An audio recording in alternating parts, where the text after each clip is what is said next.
شادی کی تقریب سے پہلے اور رشتے کے تعین کے موقع پر کف تلاش کیا جاتا ہے. بھئی لڑکا کتنا پڑھا ہوا ہے؟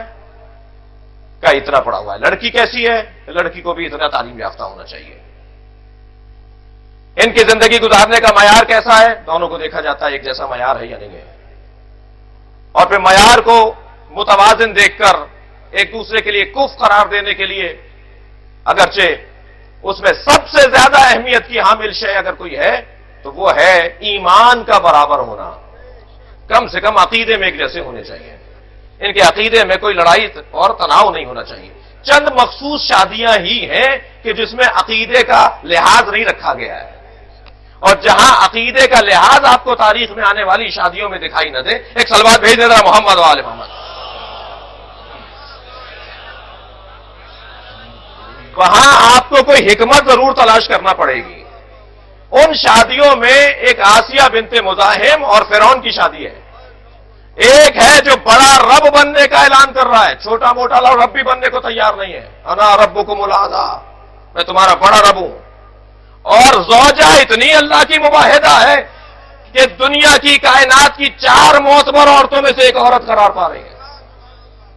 جنت جن عورتوں کی مشتاق ہے، جنت جن کی مشتاق ہے، سب جنت کے مشتاق ہیں. بڑا درجہ ہے جناب آسیہ کا، جناب ختیجہ کا، جناب مریم کا، جناب فاطمہ کا. صلوات بھیجے محمد و آل محمد.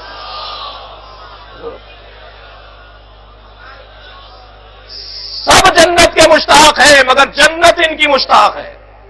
اتنی بڑی موحدہ مومنہ حضرت آسیہ. شوہر کیا ہے؟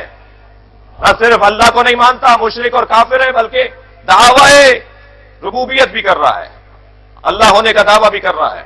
اور یہ جو اللہ ہونے کا دعویٰ کر رہا ہے، ادھر زوجہ ایسی، ادھر شوہر ایسا. ہمارے گھروں میں اگر ایسا ہو جائے، ہمارے خاندانوں میں اگر ایسا ہو جائے تو ہم اپنی بچی کو گھر بٹھا لیتے ہیں. کیا صاحب یہ اس قابل نہیں رہا، ہمیں پتا نہیں تھا کیسا تھا، اور اب معلوم ہوا ہے کہ یہ ناہنجار ہے. توجہ چاہ رہا ہوں. اور اب یہی حل ہے کہ اسے اپنے گھر پہ بٹھا لیا جائے. کیوں جناب آسیہ اپنے والد کے گھر نہیں چلی گئی؟ اس لیے کہ جانتی ہے کہ میرے ہاتھوں سے ایک بہت بڑی ذمہ داری کی ادائیگی ہے. برداشت کرو، اسی گھر میں رہو، اس لیے کہ تمہیں موسیٰ پالنا ہے. عزیزان گرامی ذرا محسوس تو کیجئے، جس سے پروردگار عالم کوئی کام لینا چاہتا ہے اسے اس انداز سے مشکل میں مبتلا کر دیتا ہے. اور پھر یہ بھی ذہن میں رہے کہ اگر شادیوں میں عدم توازن دکھائی دے رہا ہو تو ان شادیوں میں اولادیں بھی نہیں ہوتی. صلوات بھیجے محمد و آل محمد پر.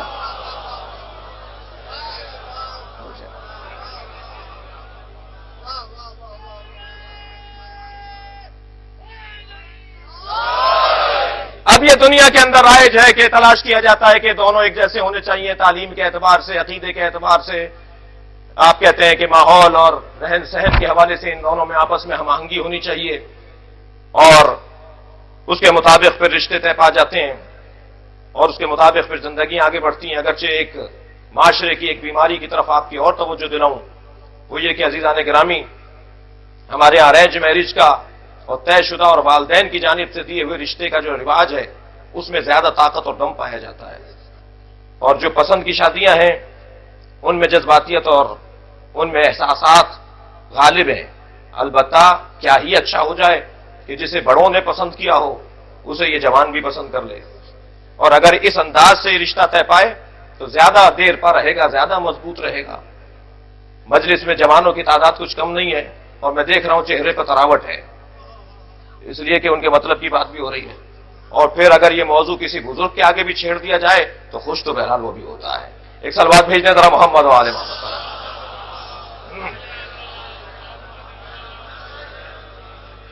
اور بہت ساری چیزیں سے ہمیں ہمارا معاشرہ اس وقت دو چار ہے، مشکلات کا سامنا کر رہا ہے. میں نے اس ادارے کا بھی آپ کے سامنے ذکر کیا.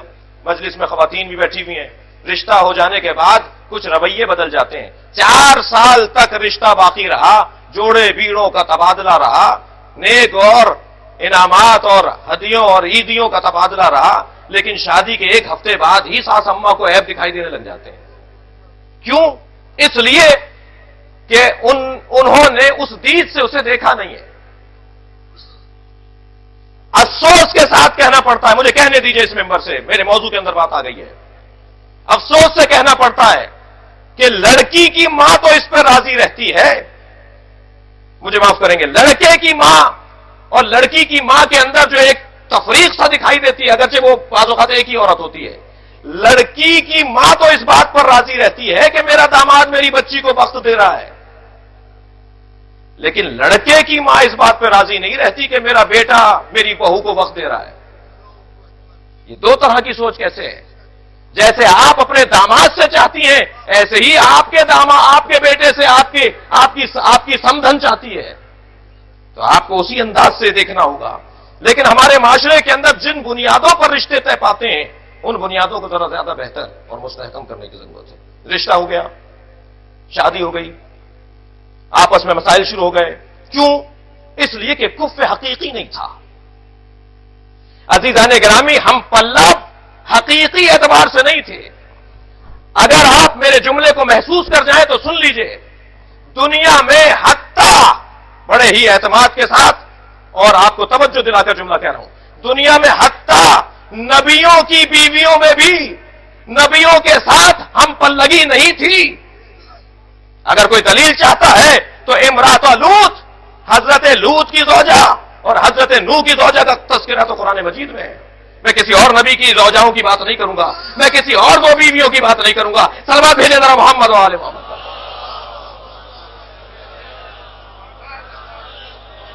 لیکن حضرت نوح اور حضرت لوط کی بیویوں کا تذکرہ تو قرآن مجید میں آ گیا۔ حتیٰ نبیوں کی بیویوں کے اندر بھی ہم پر لگی نہیں پائی گئی۔ ہمارے نیک صالح بندوں کے ساتھ تھیں فخانتہما، اور ان دونوں نے ان کے ساتھ خیانت کی۔ اس کا مطلب یہ ہوا کہ اگر نبی کی زوجہ بھی ہے تو اس وجہ سے محترم کہ نبی کے ساتھ ہے، نہیں، نبی کے ساتھ خیانت کر رہی ہیں۔ تو دنیا میں، توجہ چاہ رہا ہوں، دنیا میں کوئی ایک رشتہ بتائیے سوائے فاطمہ اور علی کے کہ جو برابری کی بنیاد پر ہو۔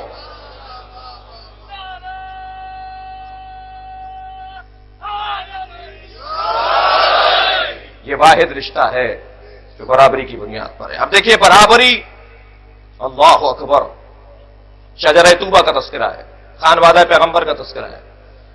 برابری ایک عنوان یہ ہے، هل يستوي الذین یعلمون والذین لا یعلمون، کیا جاننے والے اور نہ جاننے والے برابر ہیں؟ اب اگر جناب سیدہ کا علم مولا کائنات کے علم سے کمتر ہو تو برابری والا رشتہ اور کفر کا مفہوم کہاں جائے گا؟ علی اگر سلونی کا دعویٰ کرے تو فاطمہ کہے کہ میں بھی ما کانا ما یکون کو جانتی ہوں۔ صلوات بھیجے محمد و آل محمد۔